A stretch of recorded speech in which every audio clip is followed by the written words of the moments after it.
Good evening to everybody, and thanks for clicking on to the 151st edition of the Global Weather Report, live here from our Vogan Weather HQ. It is Saturday, it is the 26th of July, and I've managed to pause it just before the volume kicked in. How is everybody doing this Saturday evening?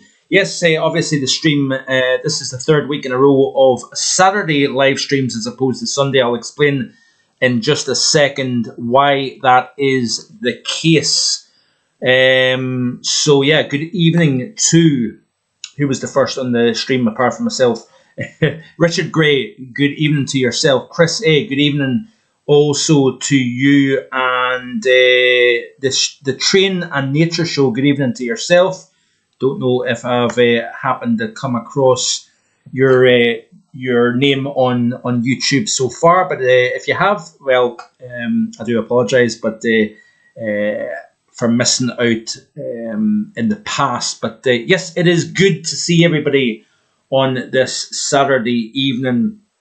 Let me just pull up the live chat on my phone, and then we will crack on with this evening's content. What has everybody been up to today? It's been a relatively productive day, I must admit. On my part, went out for a nice walk along the shores of the Cromarty Firth, which is literally just a 3 or 4 minutes drive. Take the car across the A9 and down to the waterfront. A beautiful spot, I must admit. When you're walking along that area, it kind of just makes me appreciate actually where I live. It really is a beautiful part of the world, I must say. But let me just cut this off here, and yes, you can let me know what you've been up to. So went for a nice walk myself, then got home, made a bit of dinner. The good lady is out working hard. Made the dinner, and then I got the Hoover out. So yeah, been productive. Hoovered the house, and what else have I done today? Don't think I've done much else, but yeah, it's been busy enough, I must admit. Been productive. Yes, the Train and Nature Show says, is that Boss Castle in the thumbnail? Yes, that is spot on. Yes, Boss Castle. That was a photograph that I took back in 2018. I went with my mum and dad down to Cornwall for a 2-week holiday, and yeah, that was the first week of those 2 weeks was terrific weather. Warm sunshine, stayed just outside Newquay. For the life of me, I can't think of the little village that we stayed in just outside Newquay, but a beautiful spot, I must admit. And yes, that was a nice little first visit to Cornwall. So Richard Gray saying, evening Mark, where did the rain that fell on Devon today come from? It ruined my hay. That's not so good, Richard. Yeah, a little bit of unsettled conditions. The rain came from some unsettled northwesterly flow.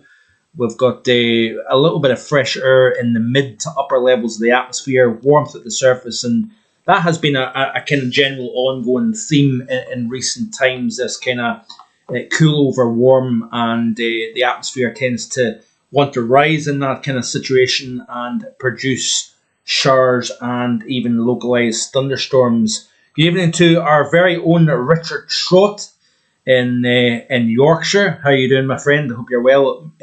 Museum of Witchcraft and Magic, says Rich. And yes, Boss Castle, you are also spot on, my friend. Yeah, must admit it was an interesting place to visit. Lovely village, by the way. If you've not been, I'm sure there's been plenty of people on this chat that have been, including my dad, who is just popped on. Good evening to yourself down in Kirkintilloch. Hello from a rather wet Kirky this evening. Oh, certainly isn't wet, I must admit here. Partly cloudy stroke sunny skies. And the temperature did hit 20 Celsius today, first time in about 5 or 6 days. Good evening to Lindsay as well from Dingwall, working hard. She is. So yep, that brings me on to explain. Not that I need to explain. I know I don't have to explain anything, but part of the reasons why the streams have been on a Saturday evening as opposed to a Sunday. It's not ideal for everybody. Some people probably is because they can't tune in on a Sunday.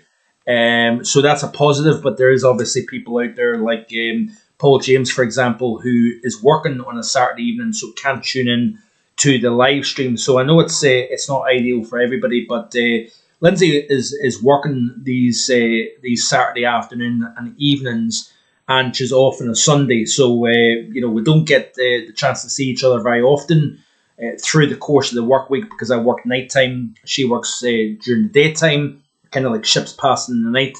So with Sunday being the only day that we've got off together, I'm kind of doing these streams on a Saturday evening at the moment, and that may be a bit of an ongoing thing. There will be probably a bit of a mixture between Saturday evening streams versus Sunday afternoon streams. So the kind of schedule is bouncing between the Saturday and Sunday at the moment due to work commitments and whatnot. So I'm sure people will appreciate that. Obviously, if you can't watch it live, that's not a problem. You can watch it back at your leisure. So yeah, that is the reasons why the streams are on a Saturday evening these days. And like I say, it may be an ongoing thing. There will be no stream next week. And the reasons for that is I'm going to be going down to see my dad down in Kirkintilloch. I'm going to stay over on Saturday evening, hoping to go to the Motherwell Rangers game, the first game of the season. So my dad and I are hopefully going to go to the game on Saturday. I think he's managed to get a couple of tickets for us. And then we'll relax on Saturday evening, go to church on Sunday morning, and then spend a little bit of time together before I head back up the road again. Unfortunately, Lindsay is working, so she can't join me. So just to reinforce that point, no live stream next weekend. On a plus side, there will be a bonus European Outlook next Sunday. So no European Outlook at all next week, or not European Outlook, Global Weather Report. There will be none next weekend at all. But on the Saturday, there will be the Tropical Outlook, and on the Sunday, there will be a European Outlook. So still content 7 days a week.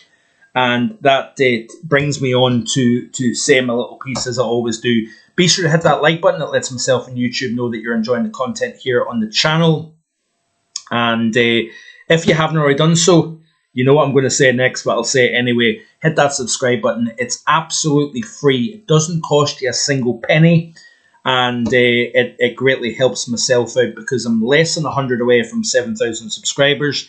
It would be good to be able to get there over the next couple of months. And we will be talking about winter as we step towards the end of meteorological summer, beginning of autumn. I don't do autumn outlooks, but I do winter updates as I start to build the overall ideas. So yes, that is the script. Makes perfect sense. Life's to enjoy, says Richard. Yes, I certainly try to get that kind of balance between work life, home life, hobby, and obviously this is a hobby. This is not my main source of income by any stretch. It's purely for a bit of fun and an enjoyment. So let me just see here. Who else is saying what? And then we will get into the content for today. TurboStream saying no need to explain, Mark. Spend time with your family when the opportunity arises. Yes, yeah, I'm. That's what I'm doing. That's what I'm doing. Good evening to who else is tuning in. Chris A says family comes first. Good evening to William McKendry in sunny Allness. Hi Mark, hope you are okay. Like your live chats, I think it is going to be a very wet autumn and a snowy winter. What do you think? That's what we think. Wills and Catherine McKendry. Yes. Obviously, it's a little bit early to say, but we will be getting into that in the coming weeks to come. Obviously, it's a little bit early. We are still in July. I already have done a video back, a couple of weeks ago, sharing a couple of ideas with regards to a few factors to take into consideration. Now, there is a bit of a lean towards La Nina, a weak La Nina returning. So what is a weak La Nina? It's water temperatures colder than average within the central Pacific. And when you've got cold than average waters in a region known as Nino Region 3.4, that is where the Bureau of Meteorology and the Americans at NOAA look towards. That region of the equatorial Pacific is a region that they look for in terms of seeing above average water temperatures versus cold than average water temperatures. Above average water temperatures of over a half a degree above would be El Nino conditions, and a half a degree or below colder than average would be La Nina conditions. And we've came off a kind of weak La Nina. Looks as if we are going to potentially return anyway to a weak La Nina as we step towards the autumn season, which could be very interesting indeed. I was just trying to pull up a little graphic here that shows. Here we go. So this is off CDAS on tropicaltidbits.com, showing the Nino region 3.4. And notice here that we've went from just below average conditions, which is the red line, not the red line, the black line in the middle of this chart. And the blue is representative of the actual SST or sea surface temperature anomalies. And you can see here the sharp drop off since around about before the midpoint of July. Very sharp drop off, and the reasons for that: increased trade winds means we're up well in the waters from below up to the surface, hence the cooling of this region of the Pacific Ocean. These are the current sea surface temperature anomalies. Let's blow this up a little bit here while we're on the topic of sea surface temperature anomalies. And you can see here, this is the Nino region 3.4 here, generally from about this point towards the Hawaiian Islands, which is here, a little bit hard to see. In fact, this south of the Hawaiian Islands. I was looking at this little cluster of islands here, thinking that was Hawaii, but it's actually up further north than that. But this is the region here that we're looking towards for possible cooling.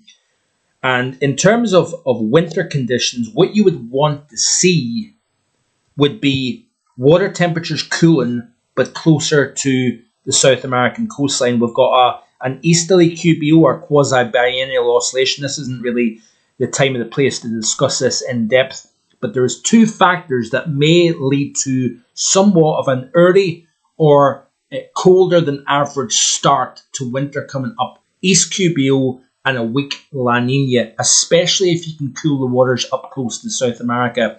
You've got warmer waters further westwards here. That could be where you want to see maybe the Manjulian oscillation focus if you can get it into the Central Pacific. That's the upward motion in the Central Pacific, cool waters over towards South America. That may lead to more blocking within the higher latitudes, leading to high pressure over Greenland, low pressure over Europe here. But that's, like I say, it's another story for another day. Good evening to Sink Splint. Hope you are well and enjoying your weekend so far. Obviously, we're midway point through the weekend, so thanks for tuning in, Sink Splint. I know Paul James is working tonight, so he's not able to join us this evening, unfortunately, but he can watch back at his leisure. I hope his work goes well this evening. So 2-2 today with Middlesbrough, just 8 miles from here in your friendly today. Yeah, Rich, it must have been quite an interesting game, because I think our new manager happened to get sent to the stands at some point, so he must have been getting irate at a couple of things on the field. Yes, my dad and I are going to, all being well, going to the game next Saturday at 5:30 p.m. in Motherwell, so I'm actually quite looking forward to that. It's been a very long time since I've been to a first game of the season for Rangers, so yeah, it'll be something a little bit different. Notice here the water temperatures over the northwestern Indian Ocean well below average, and the reasons for that is due to strong winds, a strong Somali jet. We've been seeing a very robust Indian monsoon and Southeast Asian monsoon so far. If we zoom in, these are the surface winds, by the way, over the northern Indian Ocean. There's India, there's Sri Lanka, there's Myanmar, Thailand, Cambodia, Laos, Vietnam, down into Malaysia, and then Indonesia here. But strong southwesterly winds around this area of high pressure. This is the Mascarene High that sits just north of the equator. Very strong winds, strong Somali jet that has been driving a lot of warm, rich, moist air into the Indian subcontinent, bringing tremendous amounts of rain to western India. A little bit drier over the Ghats into the Deccan Plateau. Then we've been seeing some big rainfall over the north of the country. If we look at the precipitation anomalies over the last 45 days or so here, just bear with me a sec, and I'll show you this here. Rainfall anomalies over the last 45 days. You can see here that we have had, let me just get the right graphic real quick. And then we'll look at the temperature anomalies for the month so far. Let me just see here if I can get the right graphic here. Sorry about this, everybody. So this is Asia, 45-day precipitation anomalies. Wet, many areas across Southeast Asia. But looking across India in particular here, very wet to the west of the Western Ghats. So anywhere from the very northwest, Punjab province, which incorporates both Pakistan and India in the northwest, right the way down to the southern tip of the subcontinent. We've had a very, very wet past 45 days. As you can see here, over the Ghats into the rain shadow of the Deccan Plateau, we've had drier than average conditions. Then over the north of India, very wet conditions. Do check out the tropical outlook. I'll look at in a bit more detail in this in the tropical outlook. If we zoom out to the global picture, you can see very wet across much of Russia, then dry across much of Kazakhstan, Mongolia, western portions of China, very wet in the east of China, northern India as explained here. And then we've got a mixture of wetter versus drier than average across equatorial Africa with a dry north and south as you would expect. Much of Australia over the last 45 days has been drier than average. Papua New Guinea, wetter than average, but much of Indonesia, it looks as if it has been somewhat drier than average. The central United States has been wetter than average with a drier west and east. Much of the South American continent has actually been rather dry with a mixture within the equatorial north of the continent. Looking at Europe then, and we've had generally dry much of England, wetter Wales, northern England, southern Scotland, and northern Scotland here with a dry slice in between. Much of Ireland has been wet than average across the past 45 days. Much of central and southern Europe very dry. Scandinavia dry with the exceptions of a few pockets. Southeast Norway, southeastern portions of Sweden. Southern Finland's been wet but quite dry in the north of the continent. So that is that. Let's get on to temperature anomalies then. And you can see here, this is the past 14 days, by the way, which ends today, Saturday, the 26th of the month. And look at Scandinavia in particular, really stands out over the last fortnight for incredibly warm temperatures. Now, we've broken a record. A couple of spots in Norway and Finland has exceeded a fortnight with 30 days, 30 degrees or higher each of those days. So 14 consecutive days of 30 plus in Finland breaks a record nationally, and 13 days in a row breaks a Norwegian national record for consecutive 30-degree days. Incredible warmth across Scandinavia. And it really stands out when you look at this 14-day anomaly over the Northern Hemisphere specifically. That really is pretty incredible. Warmer than average across Greenland. Much of Canada has actually been colder than average. Then we've got a warm eastern United States, cooler northern plains, cooler southern plains with a slight mixture in between. California has actually been cooler than average for the past fortnight. Also colder than average in the New Mexico, Arizona, Utah, and Colorado. So the Four Corner states has actually been cooler than average. Overall, Montana, colder than average. And then, like I say, over the eastern side of the United States, let's zoom in then actually at North America over the last couple of weeks here. And you can see quite the contrast across the continent, as can be seen here. Let's look at the month to date in terms of North America. And you can see here, this is how the month to date is looking in terms of temperature anomalies. Cold than average, but wetter than average Texas, into Oklahoma, California. A little bit of an average past July for Montana. The northern and central plain states has been warmer than average. Then as you get into the eastern side of the country, it's been firmly warmer than average with the exceptions of Florida, which is closer to average. Let's look at the precipitation actually. So I'm kind of jumping back and forward here. I do apologise for that. But in fact, I'll look at precipitation if I can remember in just a second. Let's look at Australia for the month of July so far. Colder west, slightly warmer east, especially along coastal areas of Queensland.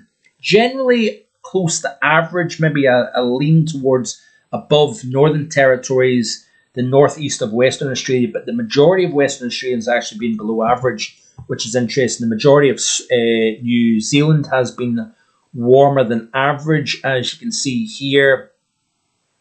So before I can continue with the video, if you don't mind, hit that like button. If you don't do it or currently, do it before you leave the stream. It would be greatly appreciated, everybody. It certainly helps spread the word. I know these streams are a little bit quiet at this time of the year, and I do understand that. It's also a Saturday evening.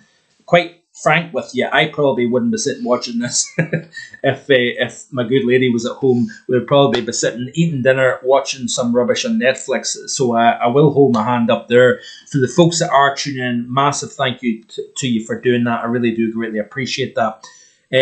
So looking at Europe then, for the month of July so far, Scandinavia really stands out, but generally warmer than average across the vast majority of Europe. We will look at the extremes in temperature in a little second or so here.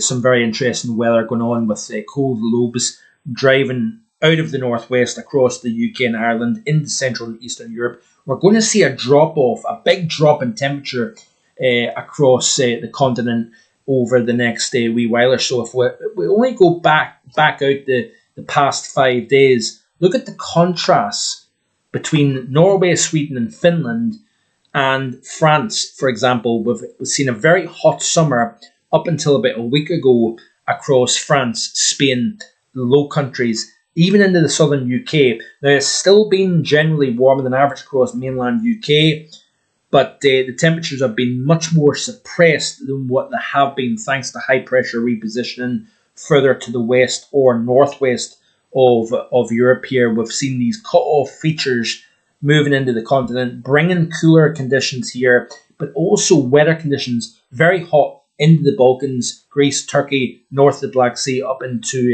Moldova, Ukraine. The Baltic region has been warmer than average. So this is obviously the last 7 days.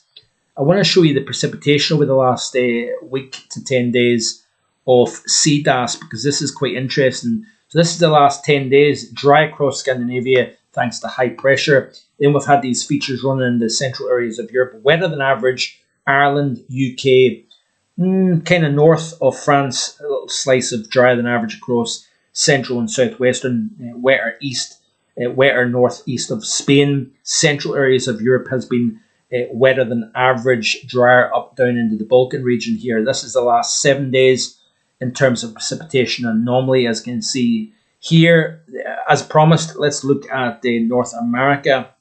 We've seen some tremendous flash flood events over the last few weeks in many parts of the world. That is probably due to record-breaking amounts of water vapor within the atmosphere. Now, one could argue that is a response to the Tonga volcanic eruption back a few years ago. What was it? 3 years ago in January, I think that took place. And probably the lasting effects of that release of water vapor out of the Pacific into the atmosphere, and leading to warming as well globally.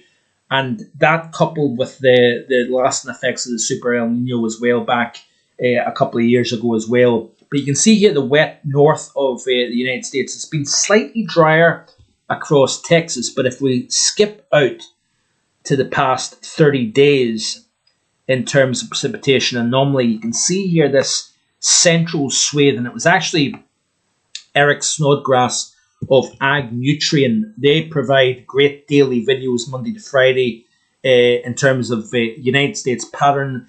Eric and Matt Reardon often talk about the position of the Pacific and the Bermuda High in terms of rainfall distribution across the United States during the course of the summertime. But look at this central slice of the American continent here. Dry across the west, as you would expect. Dry across the east, with the exceptions of this little ribbon here through the Tennessee Valley into the mid-Atlantic region here. Dry up in the northeast. Dry across the southeast with a mix. But this ribbon here up through the spine of the United States is very standout. And it's Eric Snodgrass had been mentioned about the position of the high feeding moisture out of the Caribbean and the Gulf of Mexico up into the central swathe of the US.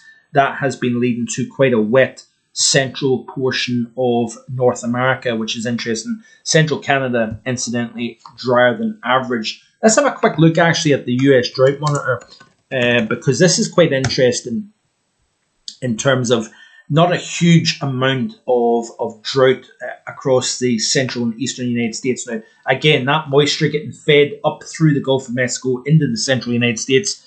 We've seen some flood events, parts of the Carolinas, for example. Obviously, we've seen in the last few days across the Chicago area some flash floods here, and the greater New York City area, including Brooklyn to the east and New Jersey to the west, seeing some flash flooding. And obviously, we've seen some devastating floods across parts of Texas, especially down into the south of Texas, into the hill country in recent times as well. So that's the drought monitor situation across the United States. What else can I show you here real quick? This is the latest lightning globally across the planet. You can see here quite an active region here as cooler air starts to punch in from the northwest to this heat. We're obviously generating some pretty lively storms, very hot conditions, Greece and Turkey, fresher conditions into the northwest of mainland Europe here, and you've obviously got that clash zone in between. We've got some lightning reflectivity over the west-northwest of Africa, lots of activity over Central America, extending up through Mexico, over the Gulf of America, and into the United States as well. We're seeing some lively storms at the moment, ridge riders, as they say in the United States. We've got a couple of old frontal systems out over the Atlantic, over western portions of the Atlantic basin. In terms of the tropics, do check out the Tropical Outlook, mentioning this frontal system over the next week or so that may drop off the North American continent out over the warm waters of the Gulf Stream, may generate some sort of a spin-up. So we'll keep an eye on that. More on that in the live stream tomorrow. These are the current temperatures globally at this moment in time. And obviously the hot zone, we've got plenty of heat across the United States, as you would expect in late July. The hottest part of the world at the moment here is over northern Africa. No real surprise there. I thought I could hear rain there, that's why I paused. And obviously it's now into the dark hours of the evening in the Middle East, but we're still holding on to upper 30s, a few 40s still. Again, nothing really unusual. Even into the middle evening hours, even late evening hours, you can still see 40 degrees in parts of Syria, Iraq, down into Kuwait, Bahrain, Qatar, into the UAE, into Oman as well. Generally got some fairly toasty temperatures. Daytime temperatures into the mid to high 40s in quite a few spots. Generally the 20s, low 30s across India, and then into early morning time, obviously down in Southeast Asia. We're starting off the day generally in the mid to high 20s, and then the further south and east you go into Australia, it's obviously the heart of winter down there. Central and southern Australia, generally 10 to mid-single figures across many areas of the southern continent. Again, up in the tropical north, as you would expect, relatively warm, and then single figures, low teens across New Zealand. Let me see here if there's anything else, and then we'll look at some of the extremes taking place. Is there anybody else saying anything of interest? Let me have a quick check. We've got 19 concurrent viewers. Have you hit that like button yet? If you haven't, please do so. It would be much appreciated. And also hit that subscribe button if you haven't already done so as well. Frog's Legs, Matthew, good evening to yourself. Feeling muggy today, says Matthew. Yeah, there is a mugginess in the air for sure. The live chat appears to be relatively quiet at this moment in time, which is absolutely fine.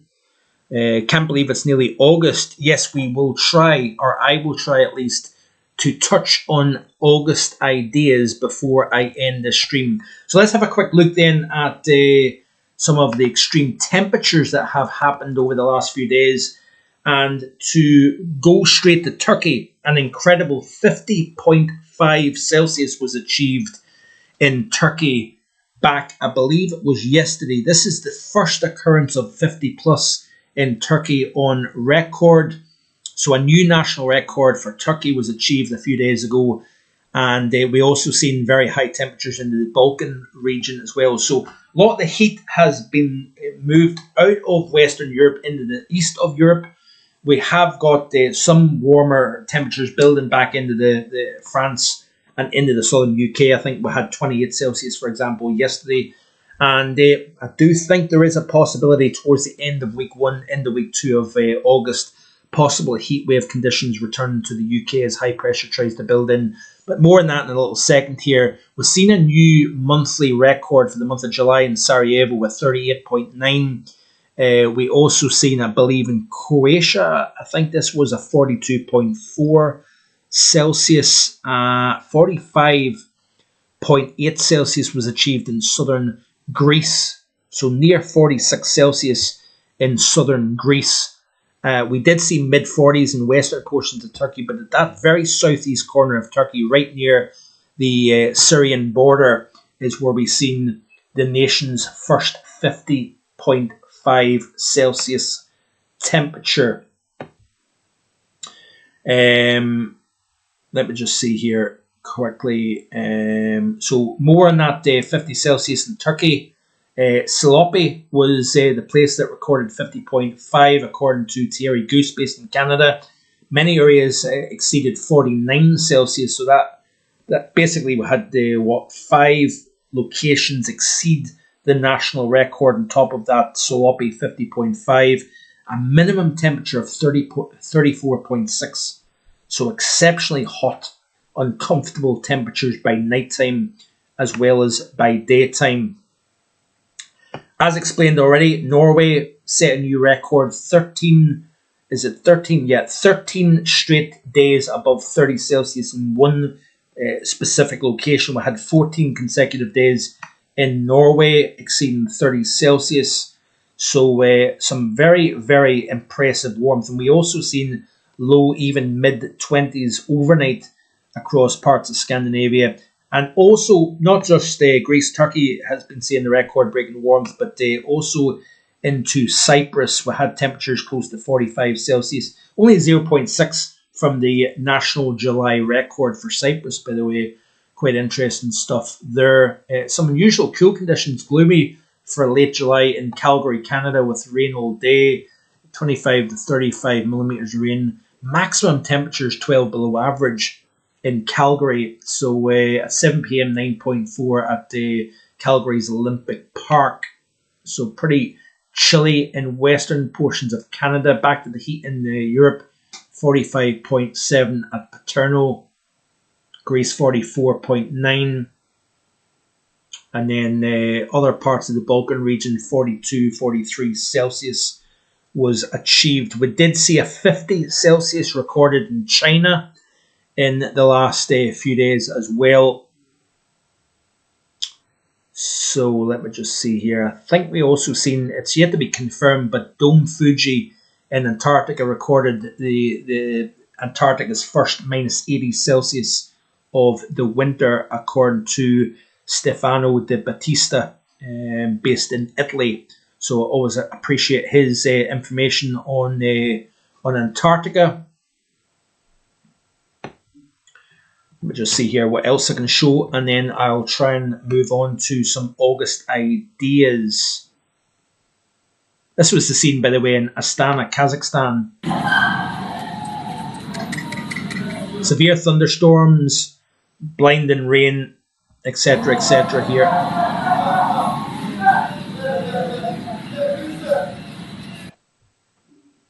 So that was the scenes in Astana, Kazakhstan. By the way, this was 20 years ago today. Is it today? 26th of July. So today's the 26th. Yeah. So Mumbai, 20 years ago, 20 I'm getting myself all confused here. Sorry about that.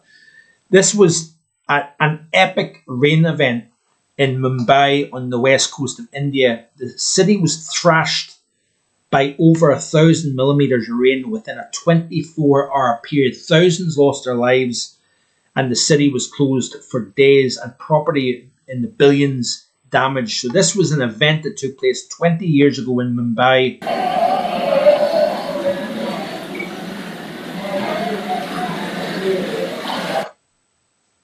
Imagine seeing over 1,000 millimeters of rain falling within a 24-hour period. Bonkers stuff. I know Taiwan, the Philippines, even parts of Japan have been known to see rainfall of amounts as high as that. But yeah, pretty incredible stuff. That was 20 years ago today in Mumbai, India. Let me see here if there's anything else I can show. Is there anything else? This was an interesting tweet back on the 23rd, by the way, from Ben Domensino. I think it is Domensino. One of the biggest rain bands in years will deliver rain to about 80% of Australia over the next 5 days. This system will be great news for drought-affected areas of southern Australia. So 80%, Australia, a vast area. This rain band delivering as much rain to 80% of Australia over the next 5 days. Don't know whether that actually materialised or not, but I thought that was quite an interesting one and worth a retweet. Incredible water temperatures compared to average up across north of the UK, in particular North Sea into the Baltic Sea. Seen water temperatures up into the near Arctic region of the Baltic Sea, 22 Celsius, the same as off the Marseille, France coastline. So water temperatures 22 Celsius, northern portion of the Baltic Sea, the same as off the southeast coast of France back a few days ago. So rather interesting. All this warmer than average water temperatures. Lots of fuel for heavy precipitation. So we need to be careful about that as we move into the month of August. Big rainfall event here. This was back on the 22nd of July. This is a tweet here by Jim Yang in China. On the early morning of July 22nd, torrential rain hit the Leiwu district of Jinan, Shandong province. As much as 270 millimeters of rainfall within a 3-hour period, 365 in a 5-hour period, causing severe flooding that destroyed villages. 2 people have been killed and 10 are more injured or missing. So landslides.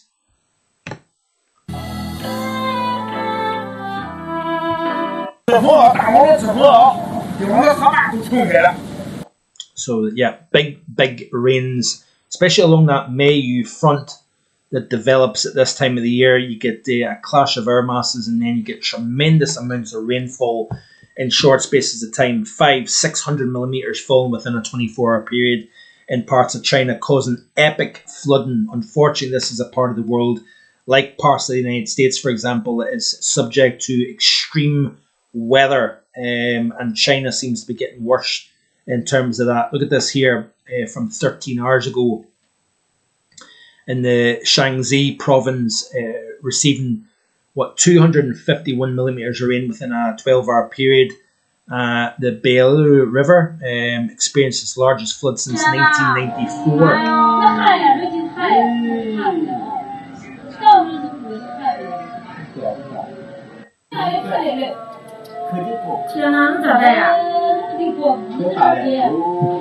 Turbo Stream saying, chat is quiet, we are engrossed in the information on the live stream. Yeah, hopefully it's of interest to you. I know I kind of tend to waffle on an awful lot, kind of jumping here and there, back and forth and whatnot, but hopefully it is of interest and enjoyment to everybody. That is the whole point and goal here on the channel. And I'm trying my best to keep this at around 50 minutes. I'm still needing to talk about August in a second here. There will be more in the European outlooks on Monday. The written outlook will be released in the next few days, by the way, start of the new working week. This was the scene in Shaanxi, China. A level 3 flood emergency declared. So again, flooding events in China.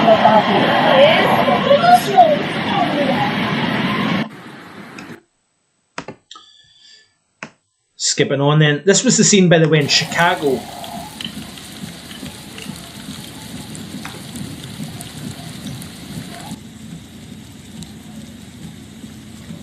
So again, the level of precipitable water, that is a measure of water through a slice of the atmosphere, is essentially at record-breaking levels in many areas. Now, this is the south side of Chicago, near Midway Airport. This person, Adam Lucio, said that I've lived in this area 90% of my life, and this is as bad as it gets. Not a super flood-prone area, so this is very impressive. So check out the flooding here on the Chicago south side.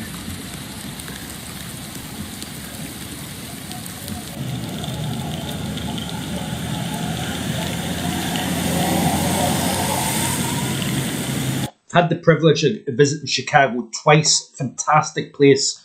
Would be pretty incredible actually to see that. Gottmark on TV says Matthew, Chris A saying very interesting. So, yeah, I'm glad you are enjoying what you are seeing here on these live streams. That was the scene again from Astana. I believe that's the capital of Kazakhstan. But as much as we've got the severe weather and flooding rainfall, or sheets of rain blowing through down the streets, this appears to be Almaty in Kazakhstan. Wildfires.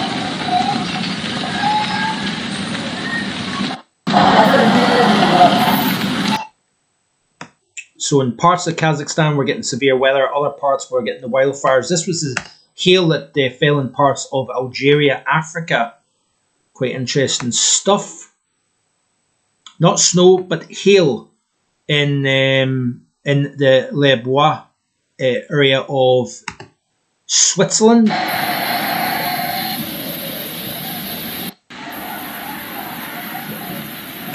Big hail accumulations fallen in parts of Switzerland.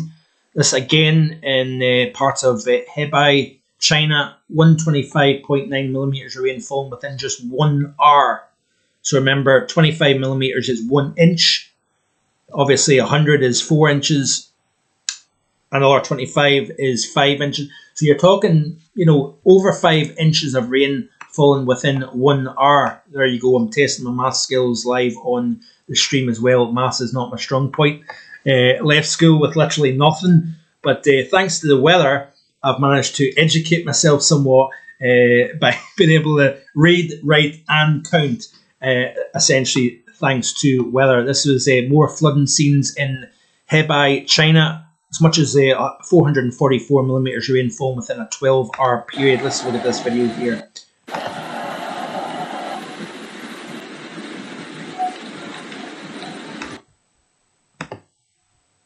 So it's that. Wildfires in Limassol province, Cyprus. Devastating scenes here.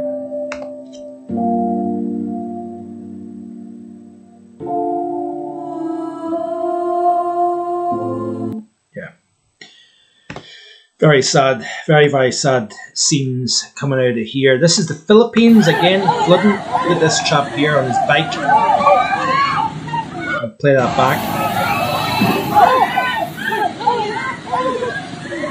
So that is a perfect example of how dangerous floodwaters is, because you don't know if the road underneath has given way. This was Amarillo, Texas. This is where I went across the road.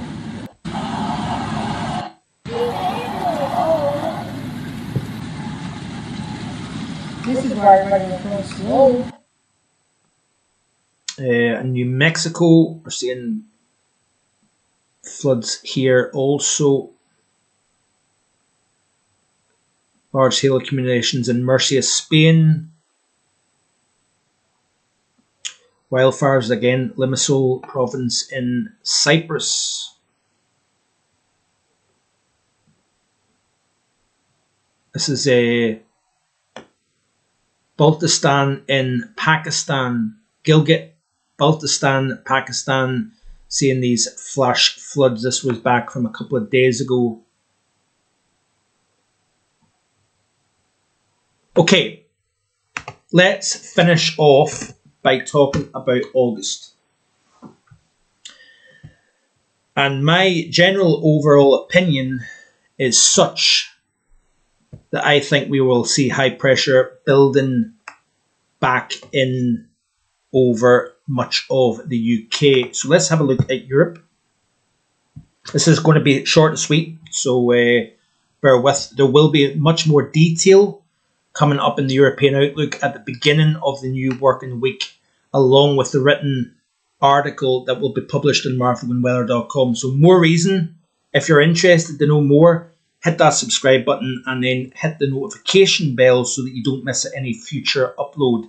So this is the 500 millibar anomalies of the GFS ensemble. Sorry, bear with a second. Let's play through here. We've got this cut-off feature here, generating cooler conditions across Italy, Central Europe. We've got the ridge of high pressure trying to build into the UK and Ireland systems running over the top, in over the UK and Ireland, into Central Europe. We've got the heat over Eastern Europe, clash zone in between, lots of storms, hail, lightning, gusty winds, flash flood. Play through the loop here. There's the high pressure building in over the UK, sending more cooler, fresher conditions over the top of that ridge into central areas of Europe. We are going to cool things down considerably, central and eastern continent. Play through this loop. The high is kind of trying to build its way in. And then we've got another system running over the top of that high that's always wanting to stay west of the UK and Ireland. Something of a low east, high west, northwesterly component to this. This is as we end the month of July, beginning the month of August. Then you can see here the high then trying to exert influence. These are obviously the ensembles, but this is the day-by-day regime. You can see here overall the high trying to build in over the top of the UK. And if we look at the overview chart here, the 5-day anomalies, upcoming 5 days, we've got the ridge to the west, trough to the east. 6 through 10, you can see here the high centered west, which means there's always a little bit of an opportunity for something coming over the top in terms of unsettled conditions. But this is a general dry theme, and if you've got sunshine with the high, you're going to see warmer than average temperatures as a consequence. Continue to play through towards the end of the loop. You can see here the center always west of the UK and Ireland here, but generally high pressure is largely in control. And with that being said, we've got the close to average, maybe a mix of above versus below average UK, slightly warmer than average across the UK and Ireland, closer to the high itself. And then look at Central Europe. Look at the cool down here. France has been somewhat cool over the last week or so, including northern Spain, Portugal. You can see here a much cooler regime. We're starting to chip away at that heat across Scandinavia as well, potentially also. Play through this loop. We're starting to see that cooler air trying to move towards the Balkan region, Greece and Turkey as well, but it looks as if the GFS is trying to hold that warmer than average theme. In terms of precipitation anomaly, over the next 7 days, drier than average. Wet Central Europe, including Scandinavia as well, if you notice here. Play through the loop, generally drier than average. This takes out to the 11th of August, by the way. Looking at the CFSV2, week 1, drier than average. Look at how wet compared to average we've got Central and Eastern Europe here. This is obviously with frontal systems off the Atlantic, fresher air in the mid and upper levels, moving into that very hot conditions. That's going to generate explosive convection, thunderstorms, etc. over this region of Europe here. So we could have Very problematic conditions over Central and Eastern Europe here, but drier than average theme for UK and Ireland. Into week 2, drier than average. Week 3, drier than average. Week 4, maybe a mixture of both. This is through the 16th to the 23rd of the month. Let's look at the temperature anomalies. Week 1 off the CFSV2, cool north, warm south. Central Europe, below average conditions here. Moving into week 2, we've got the same, cooler north, warmer England, Wales, and south of Ireland here. Week 3, warmer than average overall. Week 4, warmer than average. Let's look at the 500s. This is week 1. See here, the high generally, largely dominating the majority of the UK and Ireland. We've got this cut-off low over Central and Southern Europe here. Week 2, we've got the high trying to build in, trough to the north here. Northerly component, jet stream a little bit further to the north. Week 3, you've got generally high pressure and control here. And then finally, the month of August as a whole looks like this here. Generally high pressure, low pressure, possibly up towards Iceland and Greenland.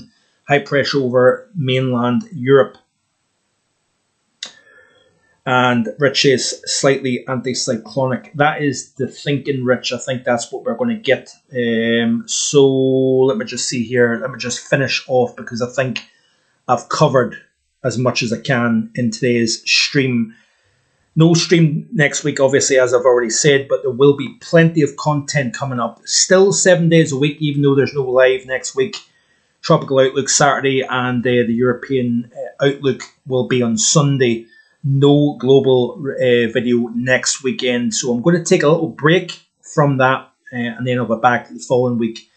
And there'll be a mixture of Saturday and Sunday live streams. So Turbo Stream saying, interesting to see the difference in the world weather from hot and dry to flooding. Frog's Legs Matthew says, don't see much hail or thunderstorms down here. I can't remember it being more frequent back in the day. I can remember it being more frequent back in the day. Chris A saying, interested to see the hail in Switzerland. The Train and Nature Show says same thing, nothing like thunderstorms back in the 90s. I agree with that actually. Both the Train and Nature Show and Frog's Legs Matthew, I agree with that. I think we've seen much more thunderstorm activity back in the day. But it'll be interesting to see as we move into the month of August. Those warmer than average water temperatures, by the way, Mediterranean, Baltic Sea, North Sea. As we head into the cooler time, into the autumn time, I think with that fuel in the waters, releasing more water vapor, it'll be interesting. August heat wave, says Matthew. Turbo Stream, not looking forward to another heat wave. And there is hints at that towards the end of week 1 and the week 2 of August of possibly 15 Celsius, 850 temperatures coming back into play. So, yes, and good evening to Lisa Pattenden. Good to see you. Sorry, I have missed this. Not a problem, Lisa. I appreciate that you are busy, but it is nice that you've tuned in nonetheless, and I hope you're keeping well. So, yeah, let me round that up. I want to try and finish off within an hour this evening. I hope you've enjoyed what you've seen both today, but also on the channel overall. There's a lot of hard work going on here in the background. The written August Outlook will be released in the next 3 or 4 days. I can't believe that we're at the nearly in August and nearly into the final month of meteorological summer. Just has been such a quick year overall, hasn't it? But massive thank you to Richard, to Matthew, to the Train and Nature Show, to William and Catherine and Allness. Who else? To Chris A, Turbo Stream, anybody else that I have missed out on. If I have, I do apologise for that, for missing you out. Yes, that is it. Like before you leave today's stream, and also hit that subscribe button as well, and share with your friends and family as well. Enjoy the rest of your Saturday evening. Take care, and I will see you tomorrow with the Tropical Outlook. Bye-bye.